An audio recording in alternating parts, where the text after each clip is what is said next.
In today's video, I'm going to teach you how to apply multiple invoice payments to one deposit in QuickBooks Online. This is really useful when your bank shows a single deposit made up of several customer payments, but you've received those payments one by one in QuickBooks. Setting this up correctly keeps your records clean and makes bank reconciliation much easier. We'll start by recording each individual invoice payment. In QuickBooks Online, go to the plus new button, then choose Receive Payment. On this screen, select the customer who sent the payment. You'll see a list of open invoices for that customer.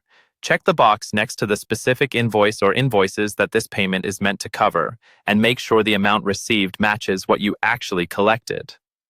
Next, look for the Deposit to field. Instead of sending this money straight to your checking account, choose Undeposited Funds. Think of undeposited funds as a temporary holding area where payments sit until you group them into the actual bank deposit. This step is key because it's what lets you bundle multiple payments into one deposit later. Fill out any other relevant details, such as the payment date and method, then click Save and Close. Now repeat that same process for every customer payment that belongs to the same bank deposit. Each time, you'll use Receive Payment, select the correct invoice, and deposit it to undeposited funds. When you're done, all those payments will be waiting together in that holding account. Once all the payments are recorded, you're ready to create the bank deposit. Again, click the plus new button, and this time select Bank Deposit.